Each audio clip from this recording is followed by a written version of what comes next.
Welcome है इस इलेक्ट्रोस्टैट के नए लेक्चर में। आज का टॉपिक है इलेक्ट्रिक डाइपोल।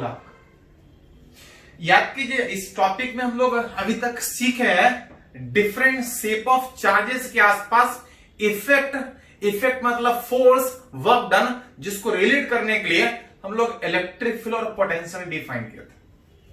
अलग अलग शेप ऑफ चार्ज के आसपास इलेक्ट्रिक फील्ड निकाले जो फोर्स को बता रहा था, पोटेंशियल निकाले जो वर्क डन और एनर्जी को बता रहा था। इसी में छोटा सा टर्म और है जिसको बोलते हैं इलेक्ट्रिक डाइपोल। कि अगर two equal and opposite charge, अगर कहीं two equal and opposite charge अगर स्मॉल गैप पे रखा है तो इस कॉम्बिनेशन ऑफ टू चार्जेस को हम लोग इलेक्ट्रिक डाइपोल बोलते हैं। हम लोग पहले एक चार्ज बात करते थे, हाँ कभी कभी जरूरत पड़ता था तो दो या तीन चार्ज बात करते थे, चार भी बात करते थे, नंबर ऑफ चार्ज बात करते थे, लेकिन इसका इफेक्ट अलग सोचते थे, इसका इफेक्ट अलग सोचते थे। वैसा वैसा जितना होता था सबका इफेक्ट अलग अलग सोचते थे। उसी में कि अगर कहीं two equal and opposite charge है, कुछ ये भी इफेक्ट डालेगा कहीं पे, कुछ ये भी इफेक्ट डालेगा, लेकिन दोनों को अलग अलग सोचने के बजाय उसके इफेक्ट को अगर एक साथ सोच के कंसीडर करें तो this combination of charge which is two equal and opposite charge अगर स्मॉल गैप पे रखा है, then that combination of charge, इसको हम लोग बोलते हैं इलेक्ट्रिक डाइपोल। कॉम्बिनेशन का मतलब जहां कहीं भी इफेक्ट कंसीडर करेंगे तो ये भी करेगा, ये भी करेगा, लेकिन दोनों का अलग अलग सोचने के बजाय दोनों का इफेक्ट एक साथ सोचेंगे। Which is two equal and opposite charge, दोनों का इफेक्ट अगर एक साथ कंसीडर करें तो that combination of charge is called, जिसको बोलते हैं इलेक्ट्रिक डाइपोल। जहां पे नेट चार्ज कितना है तो इक्वल एंड अपोजिट होने का मतलब नेट चार्ज 0। इसलिए इस कॉम्बिनेशन ऑफ चार्ज को एक साथ चार्ज से रिप्रेजेंट करने के बजाय फिजिक्स में एक नया फिजिकल क्वांटिटी, फिजिक्स में एक नया टर्म, कौन सा, इलेक्ट्रिक डाइपोल मोमेंट हम लोग डिफाइन करते हैं। कि इस कॉम्बिनेशन ऑफ टू चार्ज का इफेक्ट जो एक साथ सोच रहा है, इस चार्ज को अलग अलग दिखाने के बजाय एक साथ दिखाना चाह रहे हैं, लेकिन चार्ज 0 होने के कारण चार्ज से रिप्रेजेंट करने के बजाय एक नया फिजिकल क्वांटिटी के हेल्प से इसको बताते हैं, रिप्रेजेंट करते हैं, एंड दैट नया वाला physical quantity is called electric dipole moment, जो कि एक वेक्टर डिफाइन है, जिसके हेल्प से इस दोनों को एक साथ रिप्रेजेंट करते हैं। वो एक वेक्टर डिफाइन है। वेक्टर मतलब कुछ मैग्नीट्यूड हो, जिसका अगर मैग्नीट्यूड अगर बात कीजिएगा तो magnitude of either charge into दोनों के बीच सेपरेशन। इस कॉम्बिनेशन ऑफ टू चार्ज को एक साथ डाइपोल मोमेंट से रिप्रेजेंट करते हैं, जो कि एक वेक्टर में डिफाइन है, जिसका value magnitude of either charge into दोनों के बीच का सेपरेशन। साथ में वेक्टर है तो कुछ डायरेक्शन भी होगा, and its direction is from negative charge to positive charge. इस कॉम्बिनेशन ऑफ चार्ज को जिसके हेल्प से डिफाइन करता है वो वेक्टर है, जिसका मैग्नीट्यूड इतना और जो डायरेक्शन है नेगेटिव से पॉजिटिव तक, जिसको वेक्टर में रिप्रेजेंट करें तो इसको इलेक्ट्रिक डाइपोल मोमेंट बोलते हैं। That is combination of two charge is called as electric dipole. उसको चार्ज से रिप्रेजेंट करने के बजाय उसको डाइपोल मोमेंट से, जिसका मैग्नीट्यूड और डायरेक्शन कुछ इस तरह से। एक नया फिजिक्स का टर्म डिफाइन हुआ है, कुछ डायमेंशन।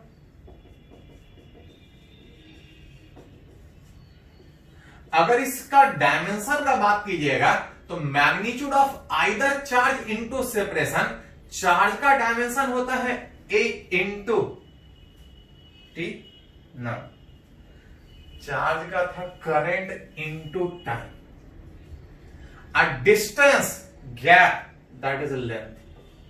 डायमेंशन लिख सकते, डायमेंशन पता है तो यूनिट भी लिख सकते हैं। अगर इसका ऐसा यूनिट अगर बात करें तो चार्ज का कूलम था, डिस्टेंस का मीटर, यूनिट आप लिख सकते हैं एसआई में, कूलम्ब मीटर। इसका एक और यूनिट है जिसको हम लोग इसका सीजीएस यूनिट बोलते हैं,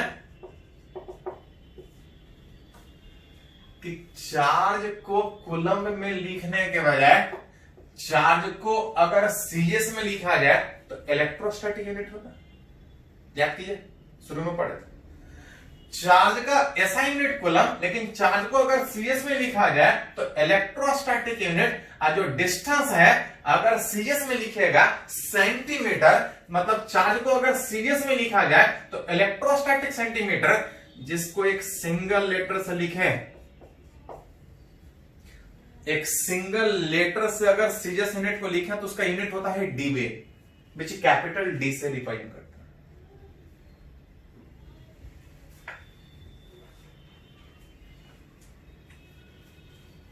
तो ऐसा इसमें ऐसा सोच सकते हैं, सीजीएस यूनिट हो जाएगा इलेक्ट्रोस्टैटिक सेंटीमीटर, आप इसको अदर यूनिट में लिखे एक और यूनिट, दैट इज डीवे, जो सीजीएस के टर्म में लिख सकते हैं, जरूरत पड़े तो एसआई के भी टर्म में लिख सकते हैं। कैपिटल डी से इसका एक और यूनिट, एक्चुअली ध्यान दीजिए थोड़ा सा, याद कीजिए किसी बॉडी पे एक कूलम्ब चार्ज लाने के लिए बहुत ज्यादा इलेक्ट्रॉन निकालना या जोड़ना पड़ता था। नॉर्मली किसी बॉडी पे जो चार्ज होता है वो माइक्रो कूलम्ब, नैनो कूलम्ब के होता है।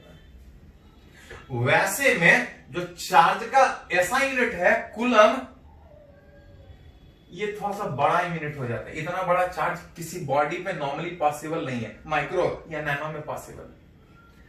अतः चार्ज जो माइक्रो और नैनो में जो डिफाइन है, जो चार्ज छोटा डिफाइन है, उसके डाइपोल मोमेंट को रिलेट करने के लिए एक अलग से यूनिट हम लोग डाइपोल मोमेंट का डिफाइन करते हैं, डीवे, जिसको अगर डिफाइन करें तो two equal and opposite charge of magnitude, जो डीवे डाइपोल मोमेंट का यूनिट है, डीवे जो डाइपोल मोमेंट का यूनिट है, which is two equal and opposite charge, बहुत कम मैग्नीट्यूड का चार्ज, कितना मैग्नीट्यूड का, तो 10 to the power -10 electrostatic unit.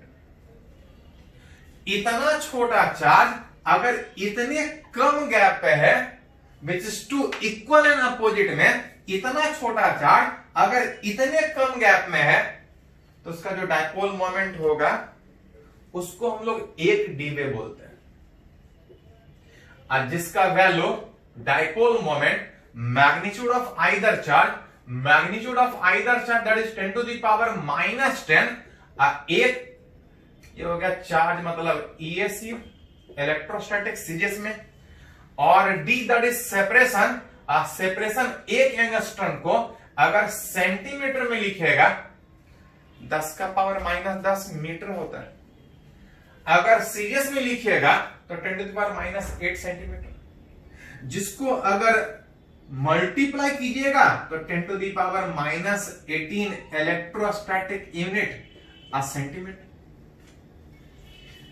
Dipole moment का यूनिट एसआई में कूलम्ब मीटर, सीजीएस में इलेक्ट्रोस्टैटिक सेंटीमीटर। इसी का एक और practical unit, generally dipole moment को इसके टर्म में लोग रिप्रेजेंट करते हैं, क्योंकि इतना बड़ा चार्ज पॉसिबल नहीं। एक और यूनिट डिवाइड जो कि डिफाइन था, इतना छोटा charge two equal and opposite, इतना छोटा चार्ज अगर इतने गैप पे है तो उस डाइपोल मोमेंट का यूनिट डिवाइड था, जिसका वैल्यू सीजीएस में कन्वर्ट कीजिएगा तो 10 टू द पावर -18। अगर इसको सीजीएस में कन्वर्ट करने के बजाय अगर एसआई में कन्वर्ट कीजिएगा तो याद करो थोड़ा सा, एक कूलम्ब बराबर 3 × 10 का पावर 9 इलेक्ट्रोस्टैटिक यूनिट। तो एक इलेक्ट्रोस्टैटिक को अगर कूलम्ब में कन्वर्ट करें तो 1/3 × 10 का पावर 9 कूलम्ब, और सेंटीमीटर को अगर मीटर में कन्वर्ट करें तो 10 टू द पावर -2 मीटर। अगर सारे को थोड़ा सा अरेंज करो तो 10 का पावर 9 ऊपर जाके -9 -9 और 2 -11, -18 10⁻⁻29/3। अब ये जो यूनिट आएगा वो आ जाएगा कूलम्ब, ये मीटर, ये अलग था, इसको थोड़ा सा अलग से कहीं लिखे। 1 कूलम्ब बराबर 3 × 10⁻⁹ इलेक्ट्रोस्टैटिक यूनिट। इसी को अगर 10 से ऊपर मल्टीप्लाई करके अगर बात करें तो 3 × 0.33, 10 से मल्टीप्लाई करें तो 10 से डिवाइड करेंगे, -30 coulomb metre. Which is two equal and opposite charge को अलग अलग सोचने के बजाय अगर एक साथ सोचे तो दोनों मिलके किसी पॉइंट पे इफेक्ट डालेगा, कुछ ये भी डालेगा कुछ ये भी डालेगा, लेकिन अलग अलग सोचने के बजाय हम चाह रहे हैं दोनों को एक साथ सोचना। अब उस दोनों को जब एक साथ सोचेंगे तो चार्ज से रिप्रेजेंट करने के बजाय उसको हम लोग डायपोल मोमेंट से रिप्रेजेंट करते हैं, जो कि एक वेक्टर डिफाइन था, मैग्नीट्यूड इतने के बराबर और डायरेक्शन नेगेटिव से पॉजिटिव। एक नया फिजिकल क्वांटिटी, कुछ डायमेंशन और कुछ यूनिट, ये SI यूनिट, ये सीरीज यूनिट, लेकिन प्रैक्टिकल में डायपोल मोमेंट का यूनिट डीवाई है, और उस 1 डीवाई व 1 डीवे बराबर इतना चार्ज इतने गैप पे। जरूरत पड़े तो इसको सीरीज में लिख सकते हैं और जरूरत पड़े तो इसको SI में लिख सकते हैं।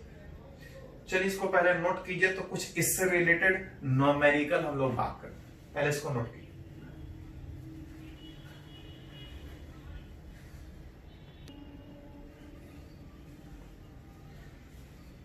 तो हम लोग अभी एक नया फिजिकल क्वांटिटी डिफाइन किया, डायपोल मोमेंट, जहां पे दो चार्ज को अलग अलग सोचने के बजाय एक साथ सोच रहे। उससे रिलेटेड थोड़ा सा कुछ न्यूमेरिकल अगर पहले बात करें, बोल रहे हैं इलेक्ट्रिक डायपोल मोमेंट निकालने के लिए ऑफ चार्ज सिस्टम, को चार्ज दिया हुआ है, चार्ज का एक सिस्टम दिया है, उसका डायपोल मोमेंट मेरे बचे। जहां पे पहला कंडीशन में मान के चले कि किसी इक्विलेटरल ट्रायंगल पे अगर यहां पे अगर एक चार्ज अगर प्लस क्यू, अगर यहां पे चार्ज एक प्लस क्यू, अगर यहां पे चार्ज अगर -2q, तब आपसे पूछ रहा है किसका डायपोल मोमेंट कितना होगा। डायपोल मोमेंट निकालने के लिए पहले वो कि डायपोल होना चाहिए, तब तो डायपोल मोमेंट निकाल पाएंगे। क्या ये एक डायपोल है? तो याद कीजिए, पढ़े थे कि डायपोल का मतलब इक्वल एंड अपोजिट। अपोजिट है लेकिन इक्वल एंड अपोजिट नहीं है। और साथ में एक और भी अलग से चार्ज दिया है। सीधा सीधा तो ये डायपोल के फॉर्म में नहीं दिख रहा है, लेकिन अगर इसको थोड़ा सा अरेंज करके सोचा जाए, यहां पे एक प्लस क्यू है, यहां पे एक प्लस क्यू है, ऐसा करते हैं, इस -2q को दो पार्ट में तोड़ के सोचते हैं, एक -q अलग और एक -q अलग, वहीं पे दो पार्ट में तोड़ के सोचते हैं। सीधा तो डायपोल की तरह से नहीं दिख रहा है, लेकिन अगर गौर से देखें तो इस नेगेटिव और इस पॉजिटिव को एक डायपोल सोच सकते हैं, जिसका डायरेक्शन नेगेटिव से पॉजिटिव। इस इक्वल एंड अपोजिट चार्ज, इसको एक अलग डायपोल सोच सकते हैं, जहां पे चाहे आप पहला डायपोल सोचिए, चाहे आप दूसरा डायपोल सोचिए, दोनों का डायरेक्शन अलग अलग है, लेकिन दोनों का मैग्नीट्यूड सेम है, which is magnitude of either charge into separation. लेकिन हमसे यह नहीं पूछा था कि इसका अलग निकालिए, इसका अलग निकालिए, हमको बोल रहा है पूरे charge system. Then net dipole moment अगर पूरे चार्ज सिस्टम का अगर बात करें, ऑफ सिस्टम, अगर इस पूरे चार्ज सिस्टम का अगर नेट डायपोल मोमेंट निकाले, तो डायपोल मोमेंट वेक्टर होने के कारण ऐसा इसमें एक नहीं दो डायपोल है, जो नेट डायपोल मोमेंट होगा विच P1 + P2। एक तरीका यह होगा कि इसको वेक्टर I और J में तोड़िए, इसको वेक्टर I और J में तोड़िए, और फिर दोनों का रिजल्टेंट निकालिए। नहीं तो बोल सकते हैं कि अगर दो वेक्टर दोनों अगर बराबर बराबर है, तो रिजल्टेंट बीचों बीच जाएगा, जहां पे नेट डाइपोल मोमेंट का अगर सिर्फ मैग्नीट्यूड निकाला जाए, उस नेट डाइपोल मोमेंट का सिर्फ मैग्नीट्यूड निकाला जाए, तो under root P1 square plus P2 square plus 2P1 P2 और दोनों के बीच का एंगल P1 इधर P2 इधर, इक्विलेटरल ट्रायंगल में ये एंगल कितना दिख रहा है? 7। दो इक्वल वेक्टर रिजल्टेंट बीच से पास करेगा मैग्नीट्यूड, जहां पे पहले का भी मैग्नीट्यूड P और दूसरे का भी P, 2P into P cos 60 1/2। 1/2 2 से कैंसिल आउट, ये बच जाएगा root 3P square that equal to 3P root 3P that equal to P is magnitude of either dipole moment, और सारे का मैग्नीट्यूड सेम। सीधा डाइपोल की तरह से नहीं दिख रहा था, लेकिन इसको थोड़ा अरेंज किया तो ये एक डाइपोल की तरह से दिख रहा है, जिसका डाइपोल मोमेंट कुछ इस तरह से निकाल रहा है। बिल्कुल सेम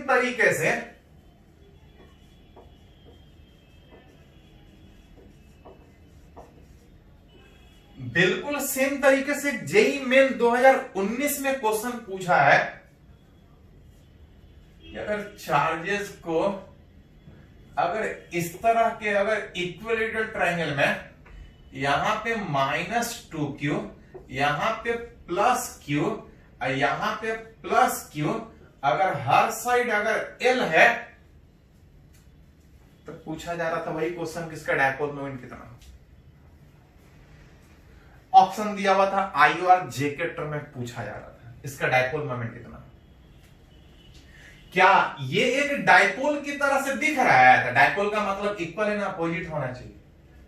सीधा डाइपोल की तरह से नहीं दिख रहा है, लेकिन थोड़ा सा अगर इसी के जैसा अगर थोड़ा सा अरेंज करें तो आप देख सकते हैं कि यहां -2q को अगर इस -q को अलग सोचा जाए, इस -q को अलग सोचा जाए, यहां पे +q था, यहां पे +q था, मतलब अगर बोले तो ओवरऑल सीधा तो नहीं डाइपोल दिख रहा है, लेकिन इस दोनों को सोचे तो ये एक डाइपोल, इस दोनों को सोचे तो ये एक डाइपोल, और जो रिजल्टेंट आएगा वो बीचों बीच चला जाएगा। रिजल्टेंट बीचों बीच में एंगल 60-60 होने के कारण या तो आप इस तरह से निकालिए, नहीं तो इसका मैग्नीट्यूड और इसका मैग्नीट्यूड सेम होगा, एक ही जैसा है। रिजल्टेंट बीचों बीच में ये वाला एंगल 30 डिग्री, ये वाला एंगल 30 डिग्री, इसका कंपोनेंट आ जाएगा P cos 30 और इसका भी कंपोनेंट P cos 30, और जो डायरेक्शन आएगा, अगर ऊपर y एक्सिस था, नेट डाइपोल मोमेंट नीचे है, मन करे तो इस तरह से मैग्नीट्यूड में निकालो, नहीं तो इस तरह से वेक्टर में निकालो। 2 into P is magnitude of either dipole moment, that is magnitude of either charge into separation, cos 30 root 3/2 होता है, डायरेक्शन -j कैप में 2 से 2 कैंसिल आउट, रूट 3ql और डायरेक्शन -j, जैसा जरूरत पड़े उस हिसाब से यूज करें। एक आध एग्जांपल इस तरह से और बात करते हैं, पहले इसको थोड़ा नोट कीजिए।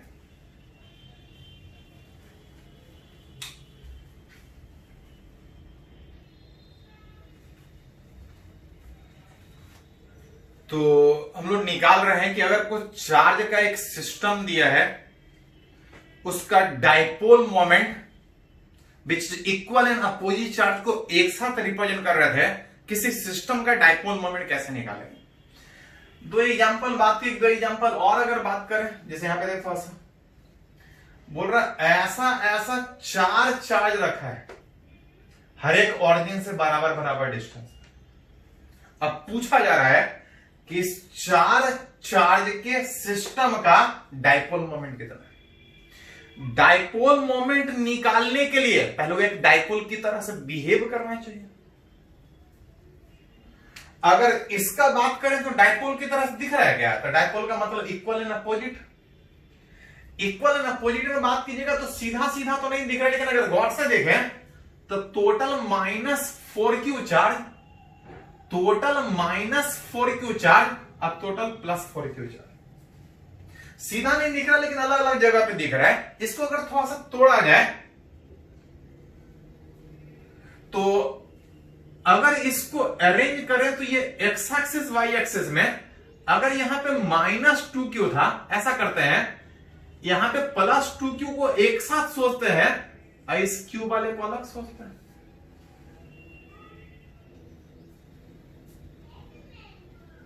इसके अलावा इस -2q में अगर -q को अलग और -q को अलग सोचे तो ये -2q इस 2q के साथ एक डाइपोल, -q + q एक डाइपोल, ये माइनस और ये प्लस,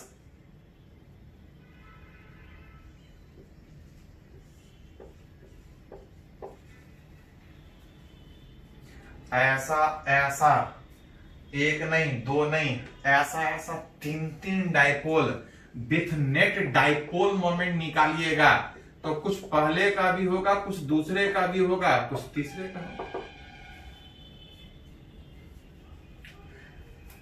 जोड़ना है, 3 वेक्टर है, जोड़ना आसान होगा अगर सबको IG और K के टर्म में लिखे। IG और K के टर्म में लिखने में इसको अगर लिखेगा तो proper magnitude into cos theta से नहीं तो सीधा सीधा बोल सकते हैं कि इसका मैग्नीट्यूड कुछ इस डायरेक्शन में होगा और इसका मैग्नीट्यूड कुछ इस डायरेक्शन में होगा।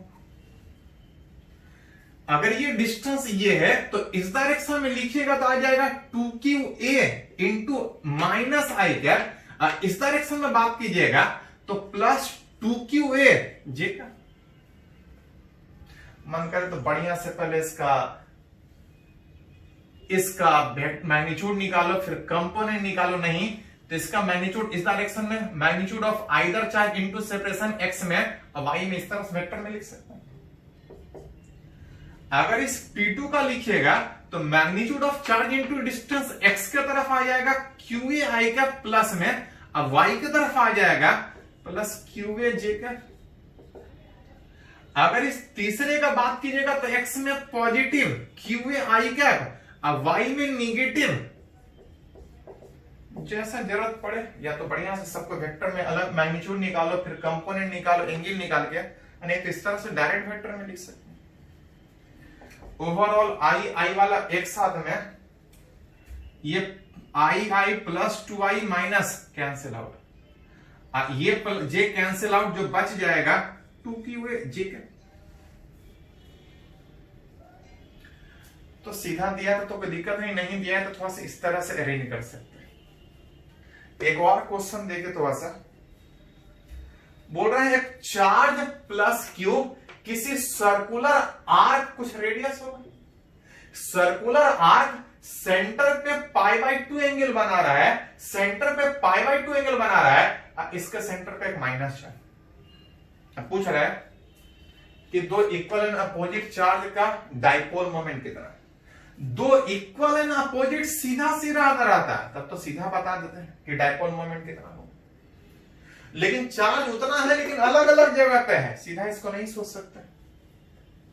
सीधा अगर इसको सोच नहीं सकते तो कैसे रिलेट होगा, ऐसा कि ये देखिए थोड़ा सा, चार्ज बोला है इस सर्कुलर आर्क पे डिस्ट्रीब्यूटेड है, दूसरा चार्ज इसके सेंटर पे है।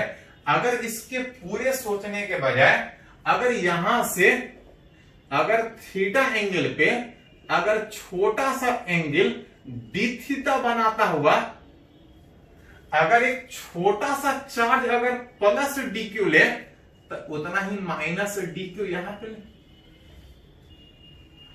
ऐसा छोटा छोटा का पेयर ढेर सारा बनेगा, इसका डाइपोल मोमेंट होगा, सबका डाइपोल मोमेंट होगा, और जब टोटल निकालेंगे तो सबको वेक्टर के तरीके जोड़ेंगे। टोटल में वेक्टर के तरीके जोड़ने में हर एक का पहले छोटा छोटा निकालेंगे और सबको जोड़ने में लगातार बॉडी पे चार्ज डिस्ट्रीब्यूटेड है, इंटीग्रेट करके निकालना पड़ेगा। लेकिन यहाँ पे थोड़ा सा वेक्टर को जोड़ते हैं तो डायरेक्शन भी देखना पड़ता है कि सारा एक ही डायरेक्शन में है कि अलग अलग डायरेक्शन में। जब इस छोटा सा माइनस डी क्यू और ये प्लस डी क्यू को एक साथ सोचोगे तो डायरेक्शन आएगा निगेटिव से पॉजिटिव में, डाइपोल मोमेंट इधर। अगर यहां से थीटा एंगल पे सोचो अगर यहां से थीटा एंगल पे सोचे हो,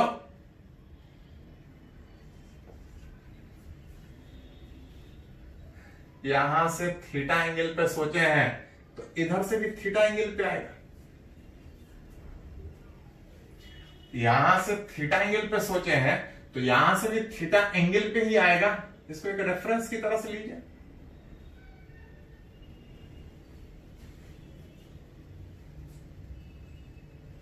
इसका फिगर थोड़ा सा क्लियर ऐसे बने थोड़ा सा ऐसे बनाइए तो ज्यादा बेटर होगा।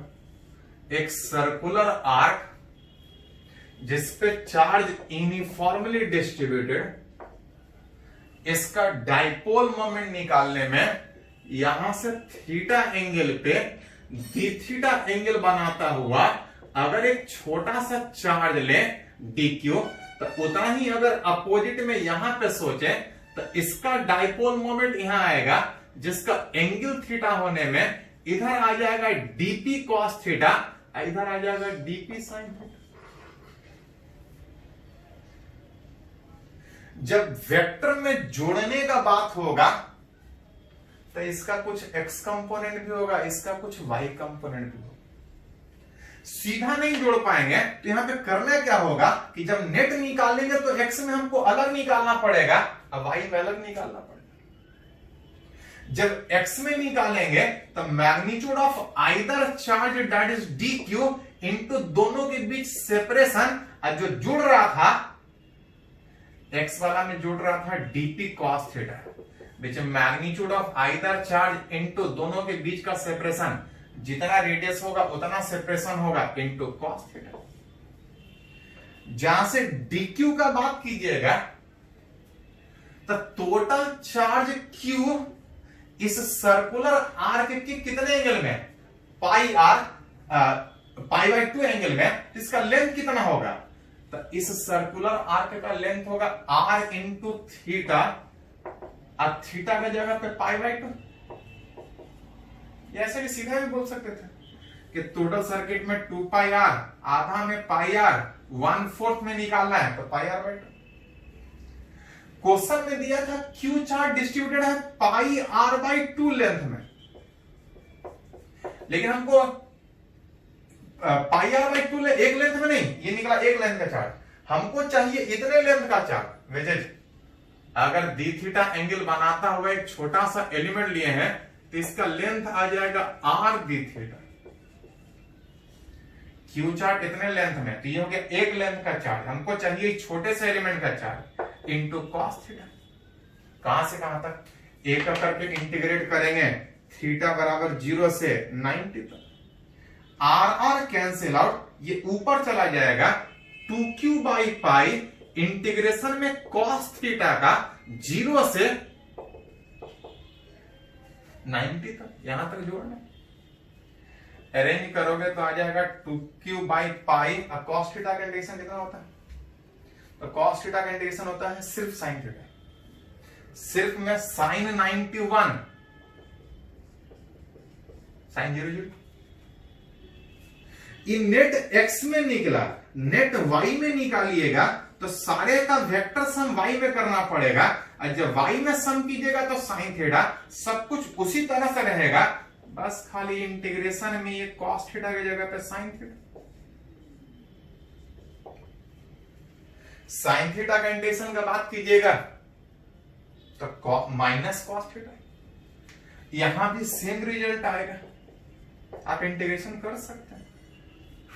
कुछ एक्स में भी था, कुछ वाई में था, तब नेट निकालिएगा तो कुछ एक्स में कुछ वाई में, जिसमें अगर मैग्नीट्यूड अगर निकाला जाए तो अंडर रूट एक्स कंपोनेंट का स्क्वायर अब प्लस वाई कंपोनेंट का स्क्वायर।